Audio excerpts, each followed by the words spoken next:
capítulo 24 del primer libro de Samuel, la prueba de David.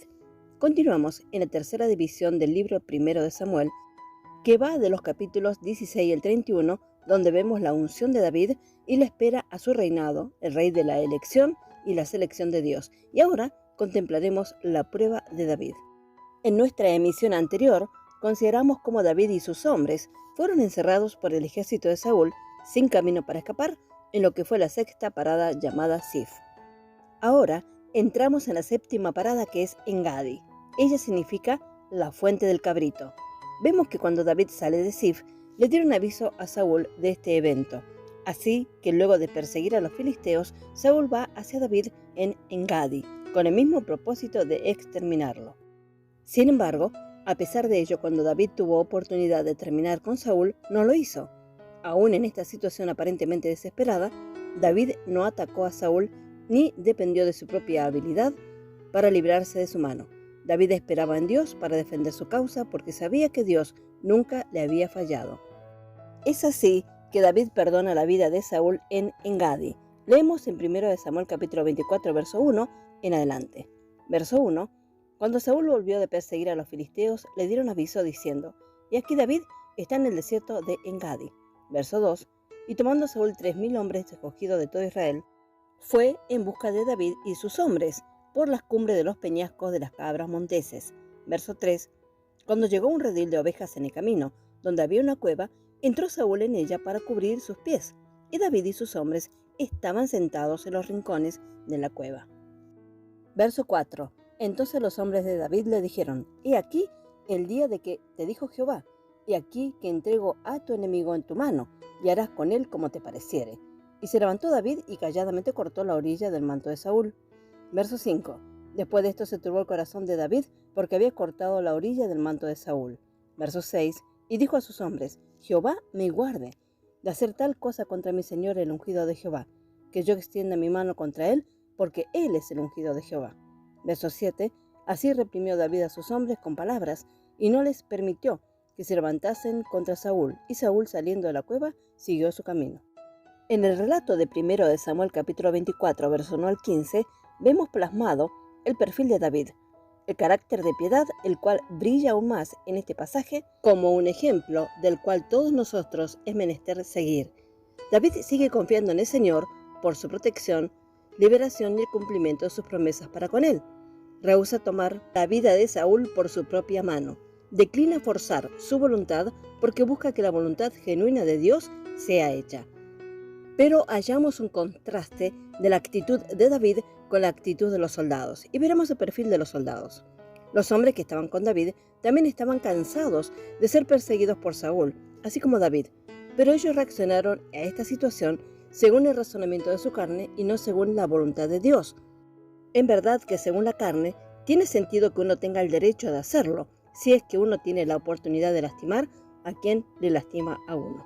Leemos en 1 Samuel capítulo 24, verso 4. Entonces los hombres de David le dijeron: «He aquí el día de que te dijo Jehová, he aquí que entrego a tu enemigo en tu mano, y harás con él como te pareciere». A nuestra vieja naturaleza le gusta torcer la palabra de Dios para decir lo que queremos que diga. No leemos en ninguna parte de la historia de David que Dios le prometió entregar a Saúl en sus manos, permitiendo a David hacer con él como a él le parecía bien hacerlo. Sí, leímos en 1 Samuel capítulo 15, verso 28, que Dios iba a quitar el reino de las manos de Saúl y darlo a David, pero eso es otra cosa. Dios prometió entregar el reino a David por la propia mano de Dios. Los hombres que estaban con David dijeron que fue la voluntad de Jehová que David tomase el reino por su propia mano. Que tengamos cuidado, hermanos, de no torcer la palabra de Dios usándola para justificar nuestras acciones y actitudes carnales.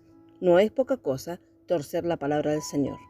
El hombre viejo lo hace para ganar algún beneficio, pero al fin y al cabo, torciendo la palabra de Dios, resulta en destrucción de los que no usan bien las palabras de la sana doctrina.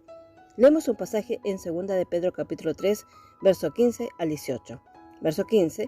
«Y tened entendido que la paciencia de nuestro Señor es para salvación, como también nuestro amado hermano Pablo, según la sabiduría que le ha sido dada, os ha escrito». Verso 16. «Casi en todas sus epístolas, hablando en ellas de estas cosas, entre las cuales hay algunas difíciles de entender, las cuales, Los indoctos e inconstantes tuercen, como también las otras escrituras, para su propia perdición. Verso 17. Así que vosotros, oh amados, sabiéndolo de antemano, guardaos, no sea que arrastrados por el error de los inicuos, caigáis de vuestra firmeza. Verso 18. Antes bien, creced en la gracia y el conocimiento de nuestro Señor y Salvador, Jesucristo. A Él sea gloria ahora y hasta el día de la eternidad. Amén. Hay muchas maneras en las cuales los hombres carnales tuercen la palabra de Dios para justificar su pecado y carnalidad. Forman iglesias y pretenden creer en la palabra de Dios, pero solamente la tuercen para hacer lo que sus propias concupiscencias desean hacer. Otros hacen lo mismo para tener excusa por muchos otros pecados. Hablan del amor de Dios y su perdón, pero niegan sus instrucciones, como alcanzar su amor y perdón por medio del genuino arrepentimiento y obediencia. Muchos tienen la actitud de los soldados de David, de pensar que si tal acción resulta en alguna ventaja, ya sea temporánea para mí, tiene que ser obviamente la mano de Dios. Leemos en 2 Timoteo capítulo 2, verso 15. Procura con diligencia presentarte a Dios aprobado, como obrero que no tiene de qué avergonzarse, que usa bien la palabra de verdad. Es preciso que entendamos bien lo que es la voluntad de Dios. Y tenemos responsablemente que entender las promesas y las instrucciones. Si David, en la cueva de Engadi, no hubiese usado bien la palabra de Dios para con él, podría haber fallado de tal manera que hubiese perdido lo mejor de Dios para él. La actitud y acciones de David son ejemplos de la manifestación del fruto del Espíritu. Pueden leer en Gálatas capítulo 5, versos 22 y 23. Leemos en Romanos capítulo 12, versos 10 al 19. Verso 10. Amaos los unos a los otros con amor fraternal, en cuanto a honra, prefiriéndoos los unos a los otros. Verso 11. Lo que requiere diligencia, no perezosos, fervientes en espíritu, sirviendo al Señor. Verso 12. Gozosos en la esperanza, sufridos en la tribulación, constantes en la oración. Verso 13. Compartiendo para las necesidades de los santos, practicando la hospitalidad. Verso 14. Bendecid a los que os persiguen, bendecid y no maldigáis. Verso 15. Gozaos con los que se gozan, llorad con los que lloran. Verso 16. Unánimes entre vosotros, no altivos, sino asociándoos con los humildes. No seáis sabios en vuestra propia opinión. Verso 17. No paguéis a nadie mal por mal, procurad lo bueno delante de todos los hombres. Verso 18. Si es posible, en cuanto dependa de vosotros, estad en paz con todos los hombres. Verso 19. No os vengáis vosotros mismos, amados míos, sino dejad lugar a la ira de Dios, porque escrito está: mía es la venganza, yo pagaré, dice el Señor. En 1 Samuel capítulo 24, verso 6, leemos la declaración de David: Jehová me guarde de hacer tal cosa contra mi Señor, el ungido de Jehová, que yo extienda mi mano contra él, porque él es el ungido de Jehová. Estas palabras de David han sido torcidas para apoyar el error de que los que han sido usados por Dios en oficios de liderazgo y autoridad no deben ser juzgados por otros sus pecados y errores. No vaya a ser engañado por los que adulteran la palabra de Dios para cubrir sus propios pecados y carnalidad. Es cierto que David no mató a Saúl y que reconoció que no fue su responsabilidad de quitar a Saúl de su lugar. Sin embargo, David juzgó a Saúl conforme a la palabra de Dios, por proclamar que las acciones de Saúl fueron injustas e impías. David supo que no hubo un arrepentimiento verdadero del corazón de Saúl, y por eso David no volvió al lado de él ni juntó su ejército con el ejército de Saúl.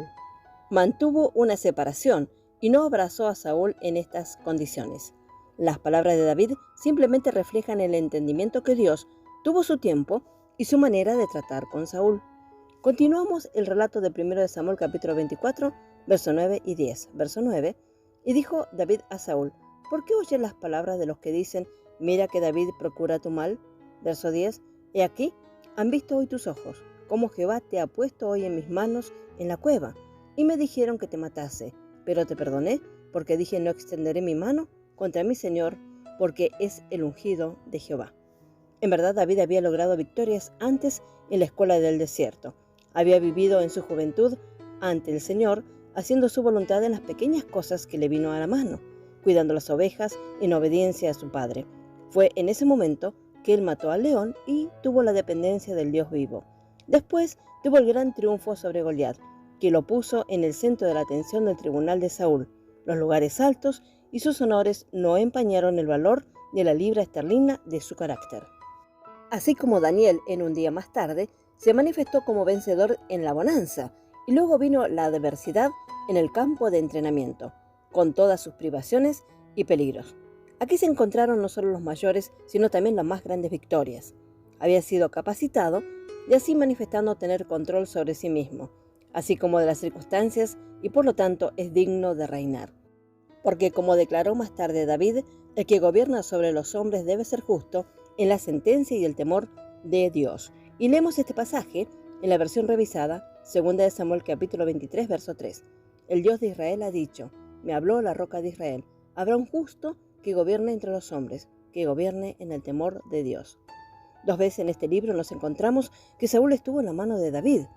En verdad, él estaba tan cerca a Saúl que podía haber tomado su vida, pero sin embargo cada vez David se juzgó a sí mismo, su viejo hombre diríamos, y se negó a dar alguna salida a sus propios estímulos. Había dejado su causa al Señor y se resistió a cada impulso dentro de sí mismo y dentro de sus seguidores para vengar sus agravios. Él sabía que él era el rey ungido y que su día se demostraría, así como el amanecer es tan seguro como que Dios vive, y estaba dispuesto a esperar el momento oportuno. Sin embargo, cortar un trozo de la falda privada del manto de Saúl era un indicio de que él y su reino iban a ser cortados. Más tarde su corazón le golpeaba por haber hecho esto, dañar aunque sea un poco al ungido de Jehová, como leímos en los pasajes capítulo 24, verso 4 al 7. Saúl oficialmente era todavía el ungido de Dios, y aunque en este momento todavía no había sido anunciado públicamente a David como la elección para el trono, sin embargo David lo sabía, y dejó a Saúl estar al tanto de lo que poseía, que es un estrecho escape. Saúl fue destacado con gratitud y se arrepintió, al parecer, de su actitud hacia David. Reconoció el triunfo personal de David. Eso fue una victoria, que su espíritu deje a Dios sus batallas y confiar en Él, en sacarlo de problemas y vengarlo, era habitual en David. Aprendió del Señor y sus efectos sobre sí mismo, y se le aseguró que nada podía sucederle a él, salvo lo que estaba en la voluntad de Dios. Tal fe en Dios es maravillosa. La absoluta confianza de David al Señor había sido probado en todos los sentidos de la palabra, y había demostrado lo que la palabra del Señor era para él. En 1 Samuel capítulo 24, verso 12 dice, juzgue Jehová entre tú y yo, y véngame de ti, Jehová, pero mi mano no será contra ti. ¡Qué bella declaración! Que entendamos que Cristo es el juez final de todas las cosas. Leemos en 1 Corintios capítulo 4, verso 3 al 5. Verso 3, yo en muy poco tengo el ser juzgado por vosotros o por tribunal humano, y ni aún yo me juzgo a mí mismo. Verso 4, porque aunque de nada tengo mala conciencia, no por eso soy justificado, pero el que me juzga es el Señor. Verso 5, así que no juzguéis nada antes de tiempo, hasta que venga el Señor, el cual aclarará también lo oculto de las tinieblas y manifestará las intenciones de los corazones, y entonces cada uno recibirá su alabanza de Dios. Los hombres pueden tratarnos injustamente, pero al fin y al cabo, si vivimos para la gloria del Señor, recibiremos la recompensa del juez justo.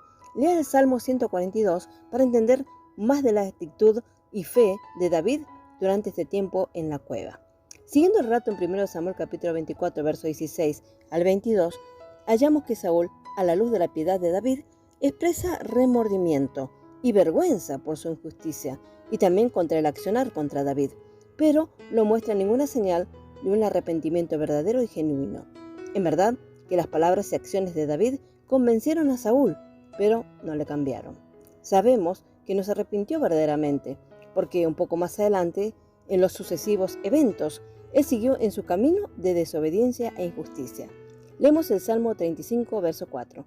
Sean avergonzados y confundidos los que buscan mi vida, sean vueltos atrás y avergonzados los que mi mal intentan. Saúl fue avergonzado y confundido, pero no arrepentido. Saúl tuvo que admitir el hecho de que David era más justo que él. También declaró que sabía que David llegaría al trono diciendo esto en el capítulo 24, verso 20. Y ahora, como yo entiendo que tú has de reinar y que el reino de Israel ha de ser en tu mano firme y estable, verso 21, júrame pues ahora por Jehová que no destruirás mi descendencia después de mí, ni borrarás mi nombre de la casa de mi padre. Verso 22, entonces David juró a Saúl, y se fue Saúl a su casa, y David y sus hombres subieron al lugar fuerte. David no se fiaba de su enemigo, incluso ahora mismo. Lo había encontrado tan falto de honestidad que no creyó en ninguna de sus promesas. Pero David estaba siendo preparado para el trono. Hasta que tengamos el dominio sobre nuestra propia vieja creación, seremos capaces de reinar sobre los demás. Incluso cuando Saúl y Jonatán fueron muertos, vemos la actitud de David. Él nos alegra, aunque se vio enriquecido por lo mismo. Él hizo duelo por sus muertes y alabó a Saúl y a Jonatán. Él lloraba a su amigo que murió con Saúl. Jonatán no llegó a reinar con David, aunque lo deseó, porque no compartió el rechazo de David ni su sufrimiento. Así que, para nosotros la lección es evidente. Si negamos padecer el rechazo de Cristo, ¿cómo podemos aspirar a reinar con Él? La humildad es fundamental para todos los escogidos de Dios. Él sabe lo que necesitan para aprender, y Él no respeta el carácter de parentesco entre el que está siendo enseñado.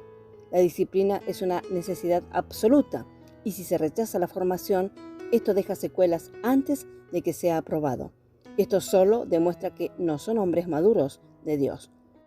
Todos aquellos que se han propuesto en su corazón obedecer a Dios esperan hasta el final del plazo de la carrera para obtener su aprobación. Así se cierran las 7 paradas por las cuales tuvo que pasar David en sus días de entrenamiento hacia el trono. El número 7 es el número de la perfección. Así, los vencedores totales y plenos han de transitar estas paradas y aprenderán en cada una de ellas a confiar en el Señor siempre, que de Él viene la victoria y el sostén que necesitamos para terminar nuestra carrera con gozo y el ministerio que recibimos del Señor Jesucristo. Así que podemos confiar plenamente en el Señor, que esto también pasará. Oh corazón, dice una y otra vez, fuera de su más profundo pesar, de su más profundo dolor. Ningún daño puede durar para siempre, tal vez el mañana traerá alivio, pues esto también pasará. Pasará asimismo su furia, sucumbirán como el viento desaparece con el sol poniente, calmada y tranquila, le resta solo el olvido. Confía sin duda que esto pasará. Que podamos siempre confiar en el Señor a pesar de las duras pruebas, y aunque el entrenamiento sea largo y extremo, tengamos presente que pronto va a terminar. El final está cerca y el Señor nos espera. Que el Señor fortalezca a cada uno en estos tiempos que corren. Amén. Hola, los saludamos de parte del canal El Evangelio de la Gloria. Los invitamos a suscribirse a nuestro canal de YouTube y activar la campanita de notificaciones para que les llegue toda la nueva info a medida que subimos cada video. Dios les bendiga ricamente.